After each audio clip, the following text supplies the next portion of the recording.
The clang of falling metal echoed through the factory floor, sharp and startling, as Naomi stumbled backward, clutching her stomach. Her face twisted in pain, a cold sheen of sweat forming on her forehead. "Help!" she gasped, her voice barely audible over the cacophony of machinery. She collapsed to her knees, her hands trembling as they clutched the edge of a nearby conveyor belt. A few workers turned their heads, faces pale with alarm, before one of them, an older woman named Marcy, rushed forward. "Naomi!" she cried, dropping a pile of textiles to the ground. "Somebody call the foreman!" Marcy crouched beside Naomi, her gnarled hands shaking as she tried to steady the younger woman. It's the baby," Naomi whispered, her breath hitching. Pain lanced through her lower back, and she gritted her teeth to keep from crying out. A week earlier, life had already been teetering on the edge of unbearable. The room was suffocatingly small, its walls damp from the rain seeping through cracks, but it was all Naomi had.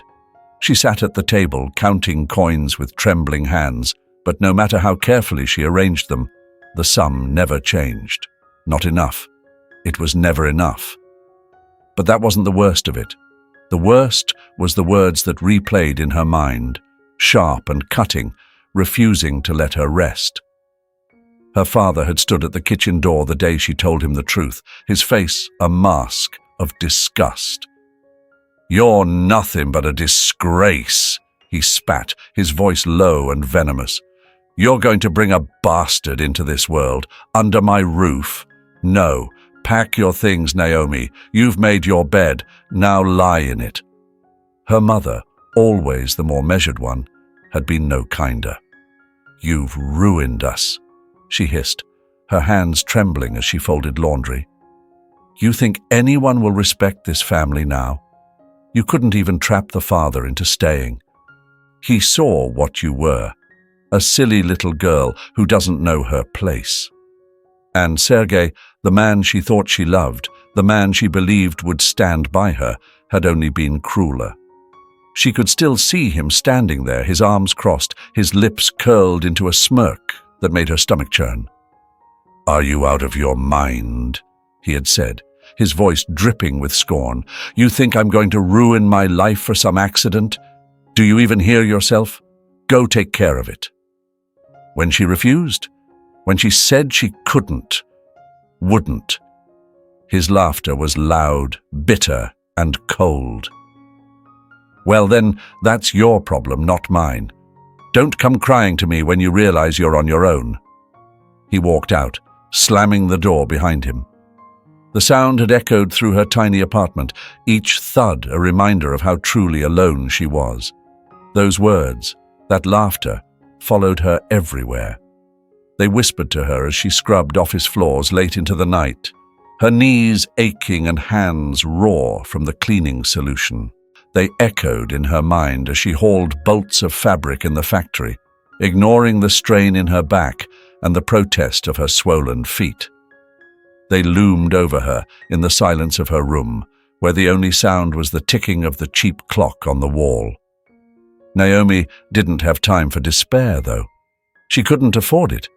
Every coin she earned went toward rent and food, but she knew she was running out of time. Soon, the baby would be here. Soon, she would have another mouth to feed. The thought kept her awake at night, staring at the cracked ceiling, clutching her growing belly as if holding it tighter could somehow solve all her problems. Her neighbors were no kinder than her family. The old woman across the hall, who smelled of mothballs and whiskey, would sneer whenever they crossed paths. "Didn't even bother with a ring, huh?" she muttered once, loud enough for Naomi to hear. What a shame. Girls these days have no morals. Even the landlord, a balding man with a perpetual sneer, seemed to take pleasure in her struggles. "Rent's due Friday," he reminded her unnecessarily each time they met. "I don't care if you're pregnant. No money, no roof." Near the end of her pregnancy, the work only grew harder. She knew she should stop, should rest. But what choice did she have? The factory job was the only thing standing between her and homelessness. And then the accident happened. She'd been hauling a heavy crate of metal scraps when her foot slipped on an oil stain. The weight of the crate sent her sprawling backward, her head spinning as she hit the ground. The pain came quickly, sharp and unrelenting, tearing through her lower abdomen. Marcy's voice jolted her back to the present. "Stay with me, Naomi," the woman urged, her words urgent but soft. "We've called for help. You're going to be okay." But Naomi knew she wasn't okay. Not now. Not when everything she'd worked for was slipping through her fingers. The baby wasn't due for another month. What if something went wrong? What if her body failed her, just like everything else had? "I can't lose this baby," Naomi choked out, her eyes wide and desperate. Tears streaked down her face, mingling with the grime of the factory air. "You won't," Marcy said firmly, but there was a flicker of doubt in her expression. "Just breathe, honey. Just breathe." By the time the ambulance arrived, Naomi was pale and shivering, her breath coming in short, shallow gasps. The paramedics worked quickly, loading her onto a stretcher, but every bump and jolt on the ride to the hospital felt like a knife twisting in her abdomen. She kept her eyes fixed on the ceiling, refusing to let herself panic. She wasn't ready for this. She didn't have a nursery, didn't have clothes for the baby, didn't even have enough saved to buy diapers. But she did have love, and that had to count for something, right? The delivery room was chaos. Nurses moved around her with clinical efficiency, their voices blending into a hum that Naomi couldn't quite decipher. The doctor, a man with kind eyes but an air of urgency, leaned over her. "We're going to need you to push, Naomi," he said. "The baby's coming now." Her hands clawed at the thin hospital sheets, gripping them as though they could anchor her to a reality that wasn't spinning out of control. "It's going to be okay," the doctor assured her, "but you need to focus. Push."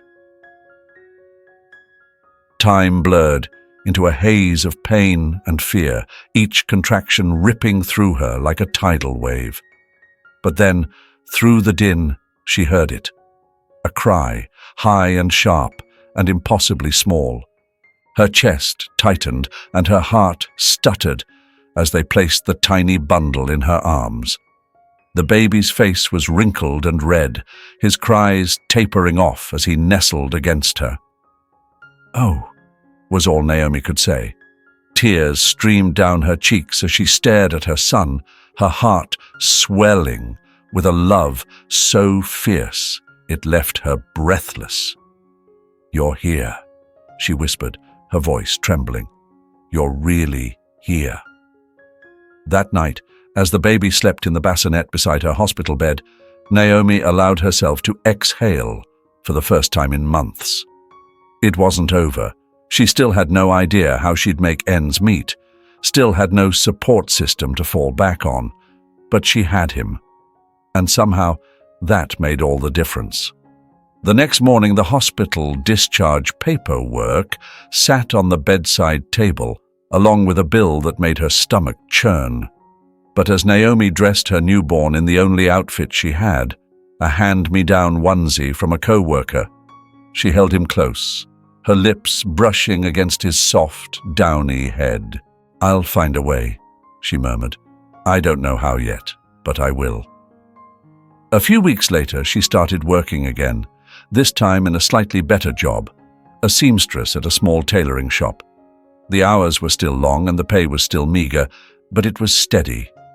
And every time she came home, exhausted and aching, she found her strength in the gummy smile of her baby boy, Leo.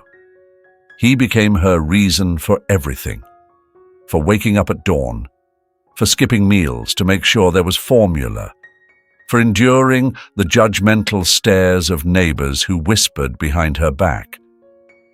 3 years passed, and Leo grew into a curious, bright-eyed toddler. Naomi had learned to stretch every penny, had pieced together a semblance of stability in the chaos. She even found herself laughing again sometimes as Leo's giggles filled their tiny apartment. It was during one of these fleeting moments of peace, as she chased him around the table in a game of tag, that the knock came at the door. She opened it to find a man standing there, tall and solid, with eyes that seemed both kind and guarded. He introduced himself as Victor, the new tenant in the apartment next door. "I heard you could use a hand with fixing that leaky faucet," he said, gesturing to the tools in his hand. Naomi hesitated but eventually stepped aside to let him in. Little did she know that moment would mark the beginning of a new chapter, one filled with hope, but also with shadows she couldn't yet see. The house felt like a different world the day Naomi stepped into it with Leo by her side. Victor's place stood on the edge of the village, with a wooden fence that had seen better days and windows that gleamed in the late afternoon sun. It wasn't grand, not in the way she'd imagined, but to her it felt like a castle. The space, the quiet, anything would be better than the damp little apartment she'd left behind. "See, Leo?" she said softly, holding his hand tightly as they crossed the threshold. "This is home now." Leo nodded, his bright eyes wide as he took in the unfamiliar surroundings. He clutched the small stuffed bear Naomi had managed to save from the move. Victor stood nearby, watching them both. His face held a quiet warmth, his broad shoulders seeming to fill the room. "You'll have your own room here, kiddo," Victor said, crouching down to Leo's level. His voice was gruff but kind. "You can even help me with the garden if you want. Got a bunch of carrots and beans that'll need picking soon." Leo looked up at Naomi for reassurance, and when she smiled and nodded, he mumbled, "Okay." Naomi exhaled, relief flooding her chest. For the first time in years, she felt like she could breathe. Victor had been patient, steady, a man who seemed to understand her struggles without prying into them. She'd doubted herself when she agreed to his proposal, worried she was rushing for the sake of stability, but now, seeing how he treated Leo, she let herself believe this might work. The first few months were everything Naomi had hoped for. Victor was attentive, helping her settle into the house and adjusting his quiet routines to include her and Leo. He taught Leo how to tie his shoelaces, told him bedtime stories about forest animals, and even repaired the squeaky handle on Leo's dresser without being asked. For the first time, Leo laughed freely. His giggles filled the house as he ran through the yard, chasing after the chickens Victor kept in a small coop. Watching them together, Naomi thought, this is what a family should be. Then Finn was born. The delivery was difficult, leaving Naomi bedridden for weeks. Victor stepped in, taking care of everything, cooking, cleaning, looking after Leo, and tending to the baby. For a while, Naomi felt grateful beyond words, marveling at how lucky she'd been to find him. But slowly, things began to shift. It started small, almost imperceptibly. Victor's patience with Leo wore thinner, his gruffness becoming more pronounced. If Leo left his toys on the floor, Victor would scold him in a way that made the boy shrink back.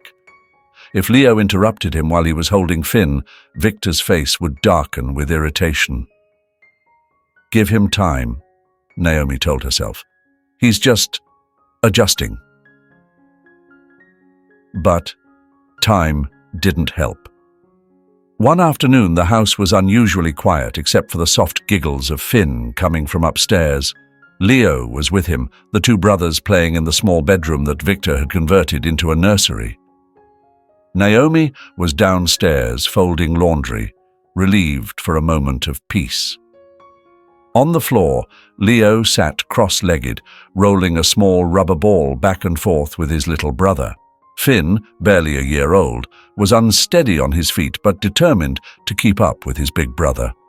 "Catch it, Finn," Leo said, his voice full of encouragement as he rolled the ball gently toward the toddler. Finn wobbled forward, his chubby hands reaching for the ball. But instead of grasping it, he lost his balance. His feet tangled beneath him, and with a startled cry, he toppled backward. "No! No! No!" Leo lunged forward, his hands outstretched, but he wasn't fast enough. Finn hit the floor with a thud, his head bumping the edge of the toy chest. The baby's cry was immediate and piercing, echoing through the house like an alarm. Downstairs, Naomi froze, her heart leaping into her throat. But before she could move, Victor's heavy footsteps thundered up the stairs. "What happened?" Victor barked as he burst into the room. His eyes went straight to Finn, who was sitting on the floor, clutching his head and wailing. Leo, his face pale with panic, stood frozen beside him. "I didn't mean to," he stammered, his voice trembling. "He was walking and he fell." But Victor wasn't listening, his face twisted with fury as he strode toward Leo. "You pushed him, didn't you?" he snapped, grabbing the boy by the arm. "No!" Leo cried, tears streaming down his face. "I didn't. I tried to catch him, but—" "Don't lie to me!" Victor bellowed, his voice harsh and unforgiving. He shook Leo's arm, his grip tight enough to make the boy wince. "Victor, stop!" Naomi's voice rang out from the doorway. She rushed in, scooping Finn into her arms and cradling him against her chest. Victor turned on her, his eyes blazing. "He hurt my son, Naomi. You're just going to let that slide?" "It was an accident," Naomi said, her voice shaking but firm. "He didn't mean to." "That boy is always causing trouble," Victor growled, releasing Leo with a shove. "You coddle him too much, Naomi. He needs discipline, not excuses." After that, things grew worse. Victor's temper flared more often, his scoldings turning into punishments. Leo became quieter, his laughter fading into whispers as he tried to avoid his stepfather's ire. Every time she tried to intervene, Victor would dismiss her with the same cold logic. "He's a boy, Naomi. Boys need structure. You don't want him growing up useless, do you?"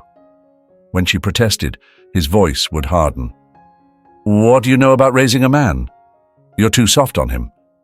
That's why he's always getting into trouble. Like you."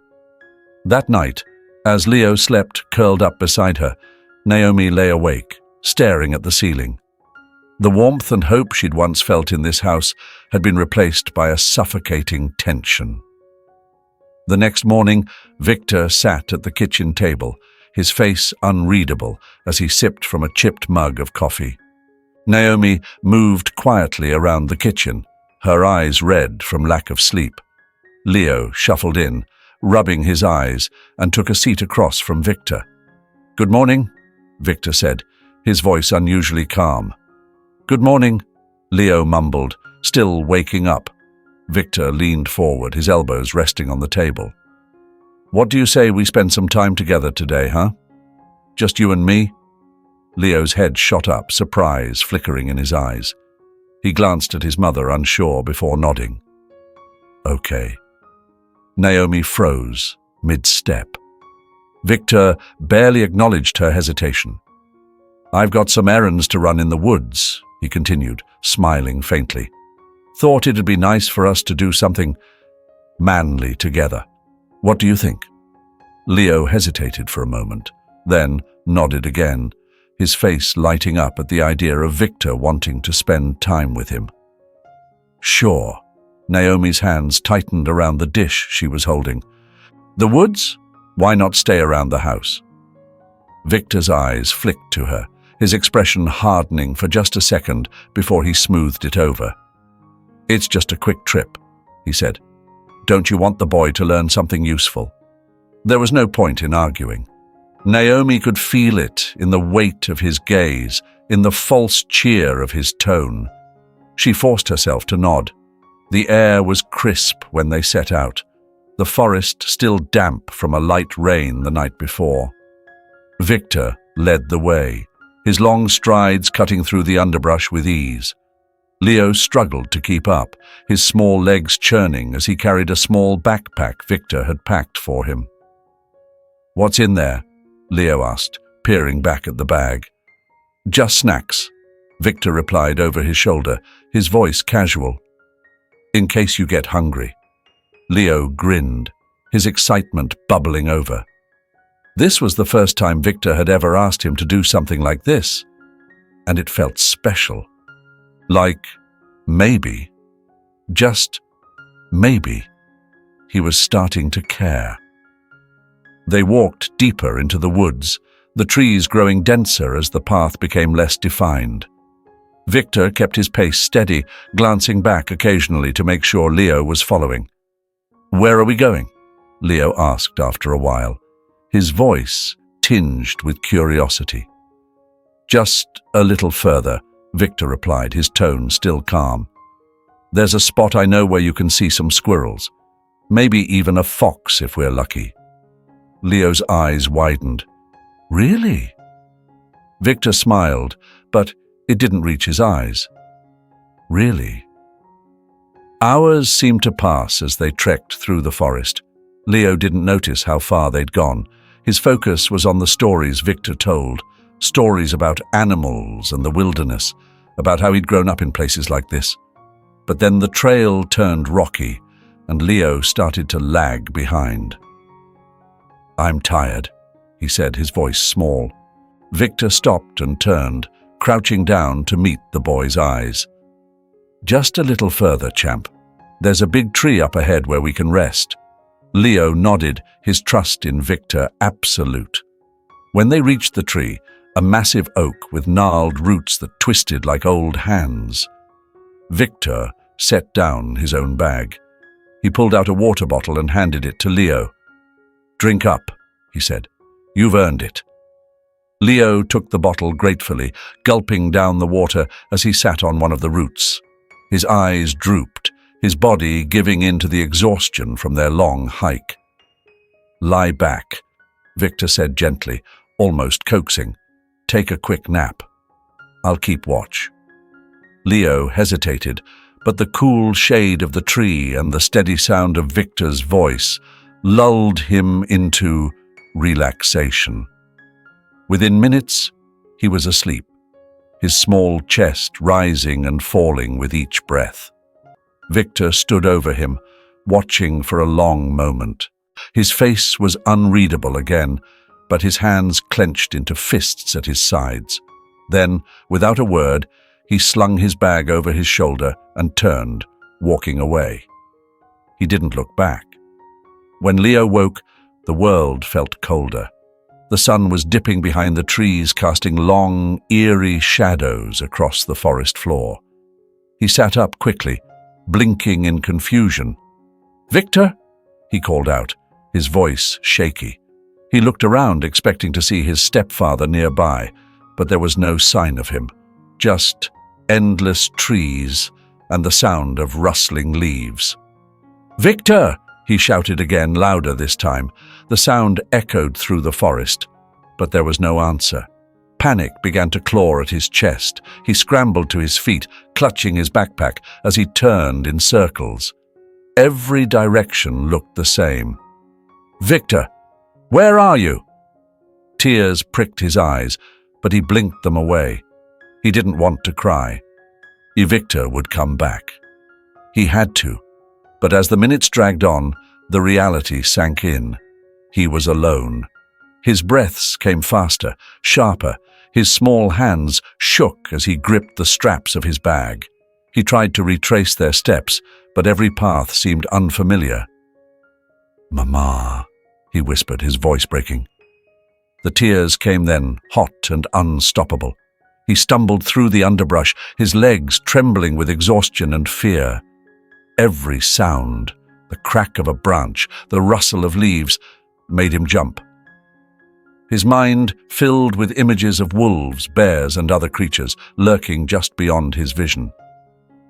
"I want to go home," he sobbed, his voice rising in desperation. "Mama, please." But the forest didn't answer. It loomed around him, vast and uncaring. Eventually, his legs gave out, and he collapsed against another tree. His cries turned to hiccuping breaths as he curled into himself, his small body shaking with cold. "Someone, help me," he whispered into the growing darkness. The silence that followed was deafening. Hours passed, though Leo couldn't tell how many. The air grew colder, biting through his thin jacket. His stomach churned painfully, a sharp reminder of how long it had been since his last meal. He tried to distract himself by looking at the stars through the gaps in the branches, but their vastness only made him feel smaller, lonelier. A loud snap of a branch nearby jolted him upright. His heart pounded so hard he thought it might burst. His wide eyes darted around the darkened woods, searching for the source of the sound. "Who's there?" he stammered, his voice shaking. He grabbed the small backpack Victor had given him, clutching it like a shield. There was no reply, only the rustling of leaves. But then he saw it, a pair of glowing eyes in the darkness, low to the ground, staring straight at him. Leo froze, his breath catching in his throat. The figure moved closer, its shadow detaching from the trees. The moonlight revealed a wolf, its fur streaked with grey and its eyes piercing and intelligent. "No," Leo whimpered, inching backward. His back hit the tree, and he clutched at the bark, his small hands searching for a way to escape. The wolf stepped forward, its movements slow and deliberate. It didn't growl, but its presence was enough to send Leo into a blind panic. He scrambled to his feet and ran, his legs pumping as fast as they could through the uneven terrain. Branches tore at his clothes and scratched his skin, but he didn't stop. He could hear the wolf behind him, its footsteps light but steady, following him with an eerie calm. Leo's foot caught on a hidden root, and he fell hard onto the forest floor. Pain shot through his knee, and he cried out, clutching the spot where it had scraped against the rough ground. He tried to push himself up, but it was too late. The wolf was already there. It stood a few feet away, watching him. Its ears were pricked forward, its tail low. Leo froze, his body trembling violently as he stared into its unblinking eyes. "Please," he whispered, his voice barely audible, "don't hurt me." The wolf stepped closer, its movements smooth and deliberate. Leo squeezed his eyes shut, curling into a ball and bracing himself for the sharp teeth and pain he was sure would follow. But it didn't come. Instead, he felt a warm, heavy weight settle beside him. The wolf didn't attack. It lay down, its body pressing against his side. Leo opened his eyes, his breath hitching as he turned his head to look. The wolf was staring at him, its gaze steady and almost calm. Its fur felt rough against his arm, but it radiated warmth, chasing away the chill that had seeped into his bones. "What?" Leo whispered, his voice trailing off. He didn't understand. Why wasn't it attacking? The wolf huffed softly, resting its head on its paws. It didn't seem threatening anymore, just tired, like him. Leo hesitated, his fear battling with the desperate need for comfort. Slowly, cautiously, he shifted closer, curling up against the wolf's side. The animal didn't move, its breathing slow and steady. For the first time that night, Leo felt a flicker of safety. His eyelids grew heavy, and despite the lingering fear, his exhaustion finally won. The morning light filtered through the trees, painting the forest floor in dappled gold. Leo stirred, his body stiff from the cold night. For a moment he thought he was back home, warm in his bed. But then he opened his eyes and saw the forest, the unfamiliar trees, the scattered leaves, and the wolf. It was still there, sitting a few feet away, watching him with its sharp eyes. Leo sat up slowly, his breath visible in the chilly morning air. His stomach growled loudly, and he clutched it, wincing at the hunger pangs. The wolf tilted its head, as if studying him. You didn't hurt me," Leo said, his voice barely above a whisper. He wasn't sure if the wolf could understand him, but something about its steady gaze made him feel like it could. "Can you—" He hesitated, the words feeling strange on his tongue. "Can you help me get home?" The wolf didn't move at first, and Leo's heart sank. But then, slowly, it stood up. It turned, its tail swishing low, and took a few steps forward before looking back at him. Leo blinked, unsure. "You want me to follow you?" The wolf huffed softly, a sound that almost seemed like agreement. Taking a shaky breath, Leo pushed himself to his feet. His legs were weak, his knee throbbed, but he forced himself to move. The wolf waited patiently as he picked up his backpack and limped toward it.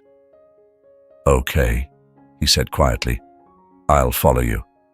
The wolf turned and began to walk, its pace slow enough for Leo to keep up.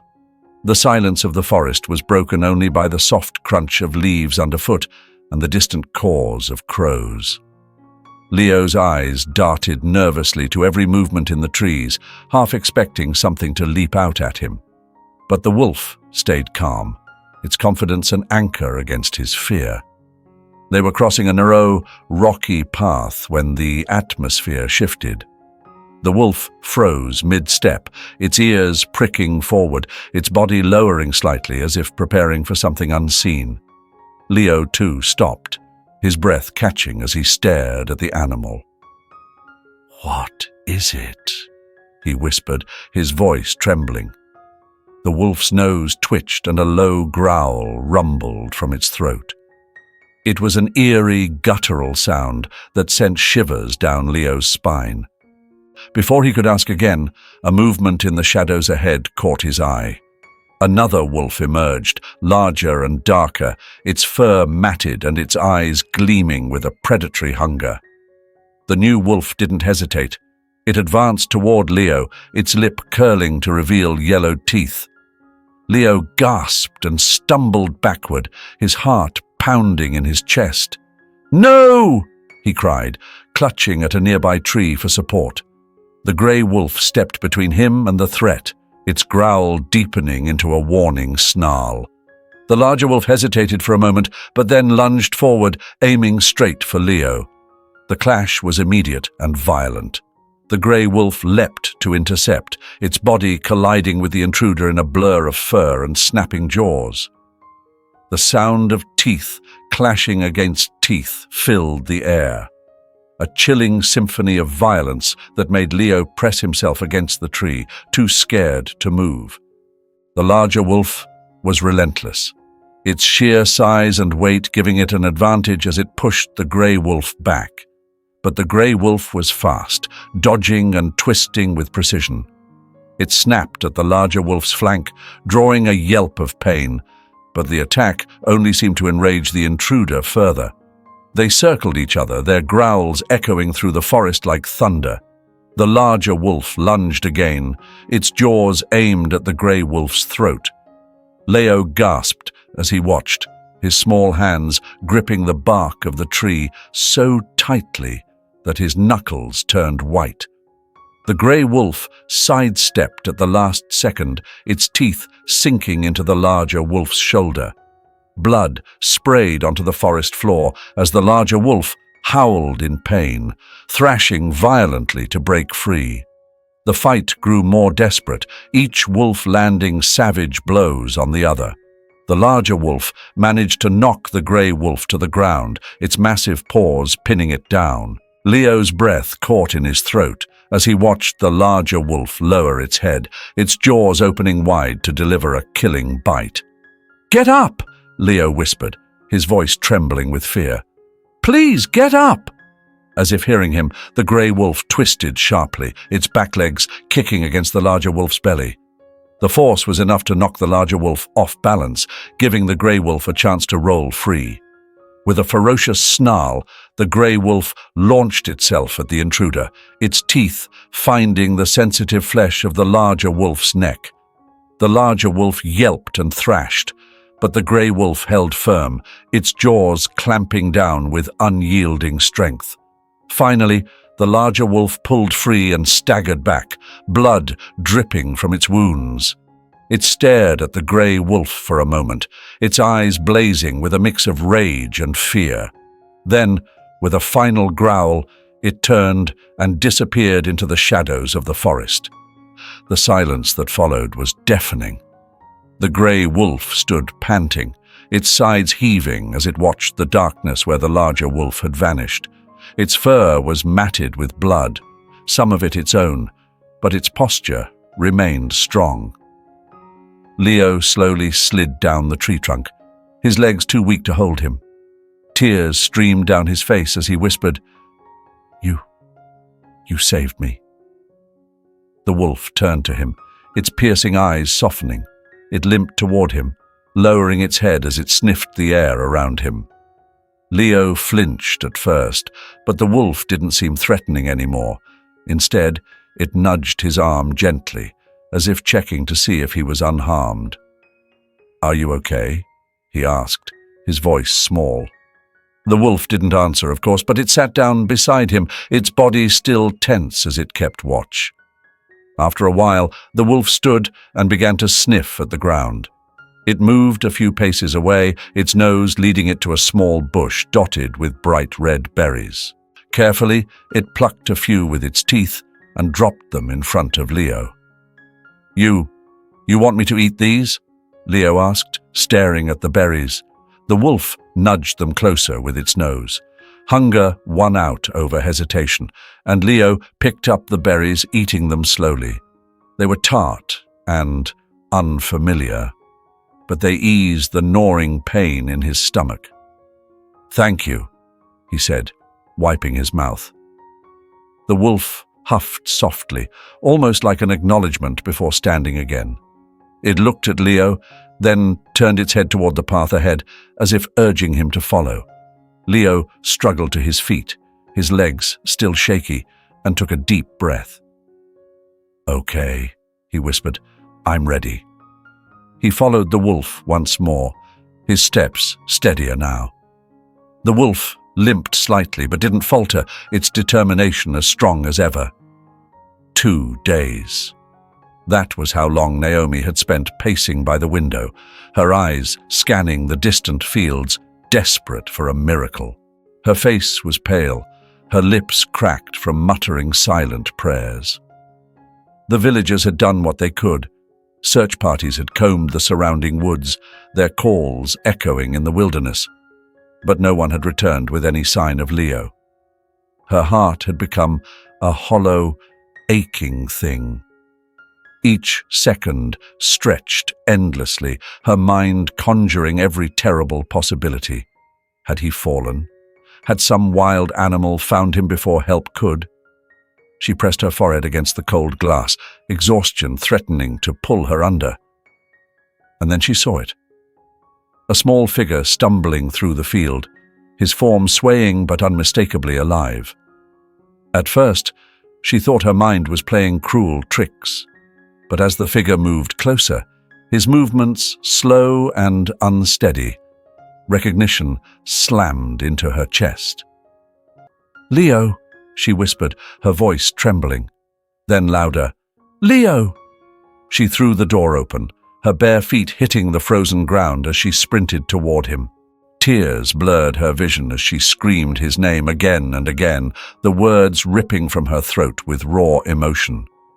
Leo lifted his head at the sound of her voice, his face lighting up despite the exhaustion and dirt caking his cheeks. "Mama!" he cried, his voice hoarse but filled with relief. He dropped the small bag he'd been carrying and ran as fast as his wobbly legs would allow, straight into her open arms. Naomi fell to her knees as she wrapped him in a fierce embrace, her hands trembling as they touched his face, his hair, his arms, anything to confirm he was real and whole.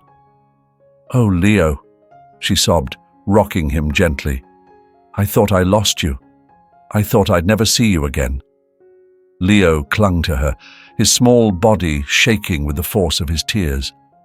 "Mama, I was so scared," he choked out. "I didn't know how to get back. But the wolf, it helped me. It saved me." Only then did Naomi notice the wolf standing a few paces behind him.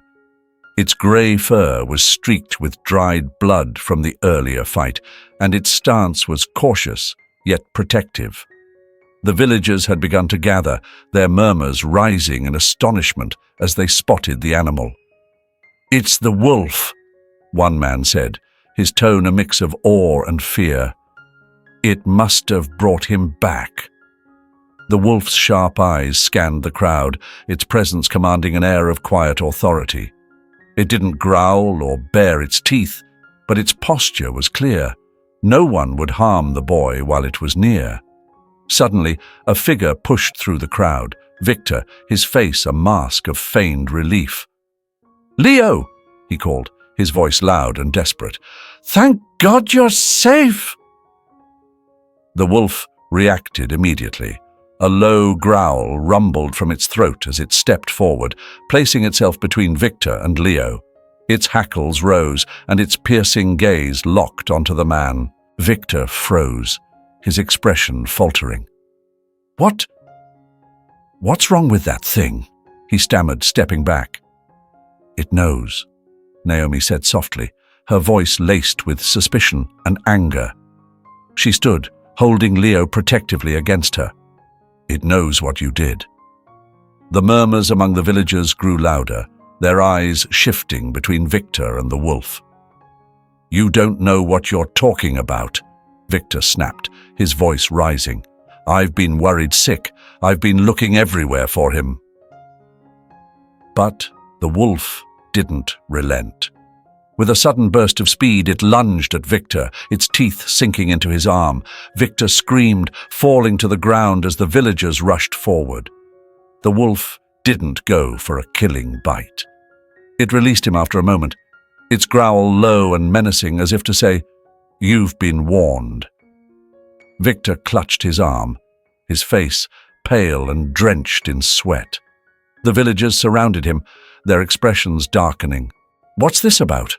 one of the older men demanded, his voice cutting through the tension. "Why's the wolf acting like that?" Naomi stepped forward, her voice trembling but firm. "Because it knows what Victor did, and so does Leo." She looked down at her son, who was still holding tightly to her hand. "Tell them, sweetheart. Tell them what happened." Leo hesitated, his small frame trembling under the weight of so many eyes. But then he nodded, his voice barely a whisper. He took me to the forest. He said we'd see squirrels, but he left me there. I woke up and he was gone." The crowd gasped, their shock rippling through the gathering like a wave. "You lying little brat!" Victor shouted, scrambling to his feet. His face was flushed with anger and fear. "You don't know what you're talking about." But the wolf growled again, silencing him. "You left him," Naomi said, her voice breaking. "You left my son to die in the woods, Victor. How could you? How could you do that to a child?" Under the piercing stares of the villagers and the wolf's unrelenting presence, Victor began to falter. His hands shook as he tried to defend himself, but the weight of the truth bore down on him. "Fine," he shouted, his voice cracking. "I left him. He was a burden, a mistake I didn't sign up for." The crowd erupted into angry shouts, their fury directed at the man they had once thought of as a neighbor. Within minutes, the local authorities arrived, summoned by one of the villagers. Victor was handcuffed, his face pale and defeated as he was led away. He didn't fight, didn't speak. He only glanced back once, his eyes meeting Naomi's. There was no remorse in them, only fear. As he disappeared from sight, the crowd turned its attention to the wolf. Some murmured their thanks. Others stared in awe. "Never thought I'd say this about a wolf," the old man said, shaking his head. "But that thing's got more sense than most people I know." Naomi knelt beside the animal, her eyes filling with tears. "Thank you," she whispered. The wolf huffed softly, its gaze steady and almost knowing. Then, with one last glance at Leo, it turned and disappeared into the trees. That night, the village was quiet, but the story of the wolf spread quickly. For Leo and Naomi, it marked the beginning of a new chapter, one built on survival, love, and an unbreakable bond with a creature that had saved them both. The mornings were quieter now, but not in the heavy, suffocating way they used to be. Instead, the stillness felt like a clean slate, an open page waiting for something better. Naomi woke early each day, the soft creak of the old wooden floors beneath her bare feet, a sound she had come to cherish. No longer did she live with the weight of Victor's presence. No sharp words or brooding silences to dread. The house, once shadowed by his anger, now hummed with a fragile warmth. She stood by the kitchen window, watching the pale light stretch over the fields. Leo and Finn were still asleep, their soft breathing audible from the next room. For the first time in years, she allowed herself to exhale fully, her chest loosening as if she'd been holding her breath since the day she met Victor. The challenges were still there. Bills didn't pay themselves, and raising two boys alone demanded more energy than she sometimes had. But the absence of fear was its own kind of relief. She worked harder than ever, her hands calloused from tending the small vegetable patch and mending old clothes, but every ache and bruise felt worth it. The wolf first returned on a cold, misty morning. Leo was playing in the yard, tossing small rocks toward a line of makeshift targets. Naomi was hanging laundry on the wooden rack when she heard Leo's voice, high and excited. "It's back, Mama! The wolf's back!" She dropped the shirt she was holding and rushed outside, her heart pounding. There it was, standing just beyond the yard's edge, its sharp eyes fixed on Leo. Its grey fur glistened with dew, and it looked thinner than before, its coat rougher, but it carried the same quiet strength.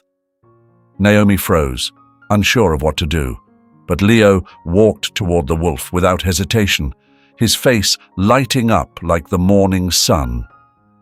"Hey, big guy," he said, his voice filled with pure, childlike joy. "You came back." The wolf didn't move, only huffed softly, its breath visible in the crisp air.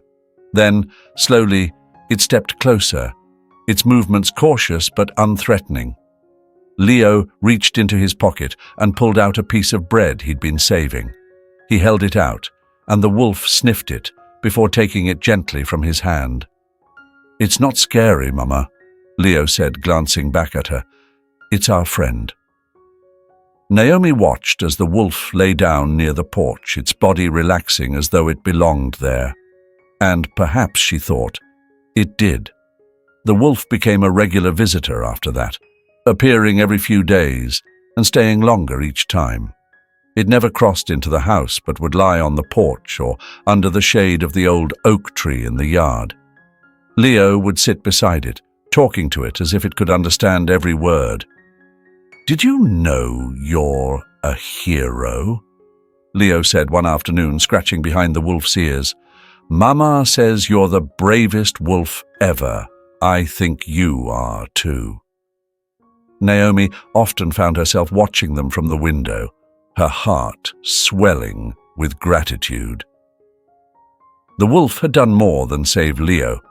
It had become a symbol of something larger, a reminder that even in the darkest moments, there was a chance for light. The villagers too began to soften toward Naomi. Where once they had whispered behind her back, they now offered quiet support. A bag of flour left on her doorstep, an offer to help repair the fence. It wasn't much, but it felt like an apology for the years they had turned a blind eye to Victor's cruelty. "We should have known," one woman said as she handed Naomi a basket of fresh eggs. "Should have seen it sooner. You've been through so much, but you've come out strong. You and your boys deserve better." Naomi accepted their kindness with quiet gratitude, though she knew she couldn't rely on them forever. Still, the community's support made her burdens feel a little lighter. At night, the house felt warmer, filled with the soft glow of lamplight and the sound of her son's laughter. Naomi made it a habit to sit with them before bed, a storybook open on her lap. Leo would curl up on one side, and Finn, now toddling clumsily around the house, would snuggle on the other. "You're safe now," she whispered one night as she kissed their foreheads. "We're all safe." And for the first time in years, she believed it. The wolf became a legend in the village. People spoke of it in hushed tones, marveling at how it had saved Leo and protected him against all odds. For some, it was a tale of courage. For others, it was a fable about loyalty and redemption. For Leo, though, it was personal. As the years passed, he grew stronger, his once timid nature giving way to quiet confidence. The boy who had once been afraid of his own shadow now stood tall, his eyes steady and bright. The wolf's bravery had left an indelible mark on him, shaping the way he saw the world. Leo became known for his kindness and determination, always willing to help those in need. When asked about his resilience, he would only smile and say, "I had a good teacher." Naomi, too, found herself looking to the future with hope. Though she wasn't ready to open her heart to another man, she no longer carried the weight of loneliness.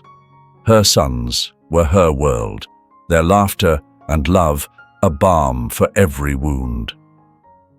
One evening, as the sun dipped low over the horizon, casting the fields in hues of gold and amber, Naomi spotted the wolf standing on a hill overlooking the house. Its silhouette was stark against the fiery sky, its head held high. Leo saw it too, and together they stepped outside. The wolf didn't move, its gaze fixed on them as if it were saying goodbye. "Do you think it'll come back?" Leo asked softly. Naomi placed a hand on his shoulder, her voice tender. "Maybe. But even if it doesn't, it'll always be with us. In here." She placed her hand over her heart. They watched as the wolf turned and disappeared into the woods, its form blending seamlessly with the trees. And as they stood there, bathed in the light of the setting sun, Naomi felt a quiet sense of peace. For the first time in her life, the future didn't seem so daunting. It seemed, in its own way, full of promise. Hey everyone, thank you for staying with me until the end of this story. I want to take a moment to remind you all that this is just a fictional story. It's not real. But what's heartbreaking is that for many children in the real world, their lives aren't too far from what we've just heard. There are kids out there facing neglect, abuse, and abandonment every day, and sadly, their stories don't always end with the same hope and healing as Sasha's did. This story serves as a wake-up call for all of us, especially parents, caregivers, and even communities. Our actions, or inactions, can leave lasting marks on a child's heart and mind. Every child deserves to grow up feeling loved, safe, and valued. The scars left by neglect or cruelty don't just disappear. They shape who that child becomes, sometimes in ways we can't undo. So, let's take this as a reminder. Be mindful of the young lives around us. If you're a parent, show your kids they matter. If you're a neighbor, be the kind of person who notices when something's wrong. And now, I'd love to hear your thoughts. What did this story mean to you? Let's keep the conversation going in the comments below.